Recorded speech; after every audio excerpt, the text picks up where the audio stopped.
माननीय मुख्यमंत्री जी की प्रेरणा से ये एक अत्यंत पुण्य का कार्य हो रहा है कि हमारे जो युवा उत्तर प्रदेश में विभिन्न जनपदों में पढ़ाई के अच्छे स्तर पे जाते हैं।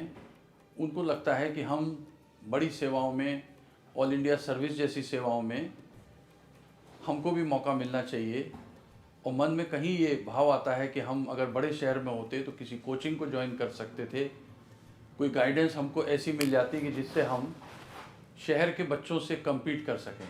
लेकिन मैं ये कहना चाहूँगा उन बच्चों को कि ये इतनी बड़ी पहल है कि अगर आपका बौद्धिक स्तर और आपकी तैयारी और आपकी मेहनत इस किस्म की है कि आप अपने सब्जेक्ट, अपने विषय पर पूरी मेहनत करते हैं, तो कोई भी ऐसी अड़चन नहीं है जो आपको ऑल इंडिया सर्विस में निकलने से रोक सके। कोई आवश्यकता नहीं है कोचिंग की। मैं अपना भी अगर उदाहरण दूँ, मैं इंडियन फॉरेस्ट सर्विस का अधिकारी हूँ और मैं लखनऊ में ही रहा, एक मध्यम वर्गीय परिवार में, और मैंने कोई कोचिंग ज्वाइन इसके लिए नहीं करी। सिर्फ इतना ज़रूर मैं कहना चाहूँगा अपने युवा भाइयों को, एक स्पार्क चाहिए होता है लाइफ में, एक स्पार्क, ऐसा स्पार्क कि हमें कुछ करना है, हमें कुछ बनना है। अगर आपके अंदर वो स्पार्क है तो आप बड़े से बड़े पहाड़ को भी चढ़ सकते हैं, बड़े से बड़ी बाधा को भी पार कर सकते हैं। और मुझे वो स्पार्क मिला था, कुछ समस्या मेरे संग आई थी और उसके बाद वो स्पार्क मिला था। तो उस स्पार्क में एक मन में एक फीलिंग थी कि मुझे कुछ बनना है, कुछ करके दिखाना है, जिसके लिए बुक्स सबसे पहले होती हैं कि जो किताबें प्रतियोगी परीक्षाओं के लिए उपयुक्त होती हैं उनको प्राप्त करना। और अब बहुत सी चीज़ें ऑनलाइन भी अवेलेबल हो जाती हैं, अवेलेबल हैं। और एक निश्चित शेड्यूल बनाकर मैं अपने यंग भाइयों से ये भी कहना चाहूँगा कि यंग बच्चों से कि life is a marathon race. ये मुझे 84 में सिखाया गया था, जिसके नाते ही मैं आज ऑल इंडिया सर्विस का अब मैं शीर्ष पेस विभाग पे पहुंचा हुआ हूँ।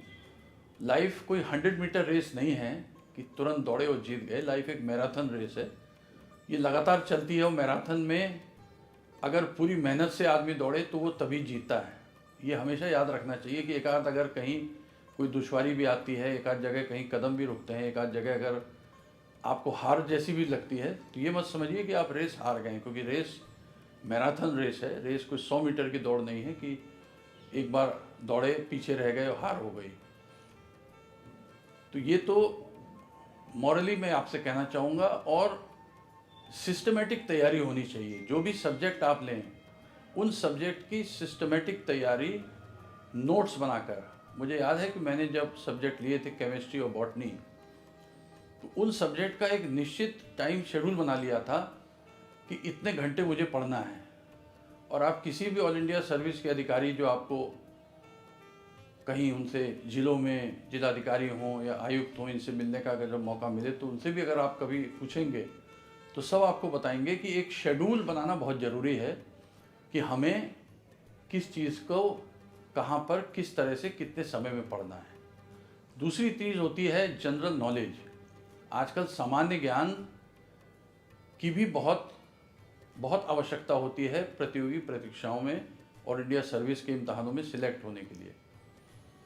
84 में जब हम सिलेक्ट हुए थे और आज जो है तो ज़माना इसलिए बदल गया है कि बहुत तरह के साधन है जिससे सामान्य ज्ञान को बढ़ाया जा सकता है। लेकिन मैं आज भी, जो हमने 84 में उदाहरण हमको दिया गया था कि किसी भी अखबार का एडिटोरियल पेज अवश्य पढ़िएगा, तो वो मैं अपने सभी प्रतियोगी जो भाई होंगे और कई कंपटीशन में जो हमारे कलीग्स हैं जो सिलेक्ट हुए हैं, वो भी इस बात को कहेंगे कि जो एक सेंटर पेज आता था जिसको एडिटोरियल पेज कहते थे, उस एडिटोरियल पेज को अवश्य पढ़ना चाहिए।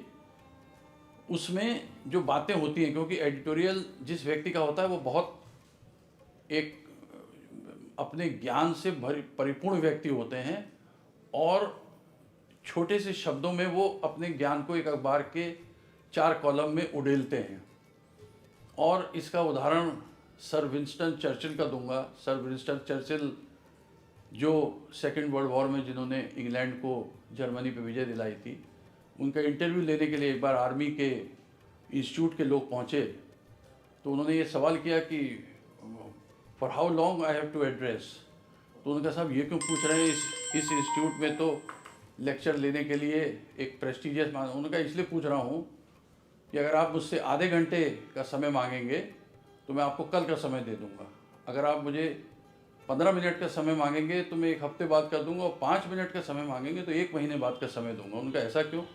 उनका मैं अपने सारे ज्ञान को अगर 5 मिनट में उड़ेलूँगा तो मुझे बहुत मेहनत करनी पड़ेगी उसको 5 मिनट में फिक्स करने की। आधे घंटे में तो मैं बहुत सी चीज़ें कह दूंगा और बहुत सी चीज़ें कह के काम चला लूँगा, लेकिन 5 मिनट में अगर मुझे बोलने को कहा जाएगा तो मुझे 1 महीने का समय होगा तैयारी करने का कि मैं कौन से 5 मिनट में क्या चीज़ कहूँ।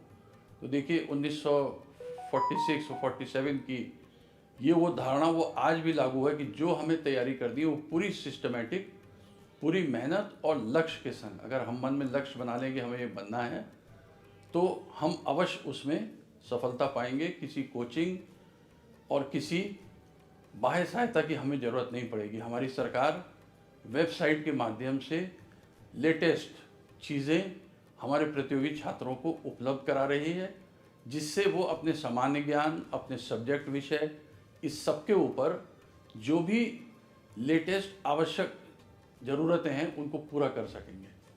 और मैं with all the best wishes पूरे उज्जवल भविष्य की उन बच्चों की कामना करता हूं जो विभिन्न प्रदेश के विभिन्न इलाकों में पढ़ाई कर रहे होंगे। ज़रूर याद रखिए, मैराथन रेस दौड़ रहे हैं, लक्ष्य के संग दौड़ रहे हैं और इस सिस्टमेटिक तरीके से लक्ष्य प्राप्ति के लिए आप प्रयास कर रहे हैं। Thank you.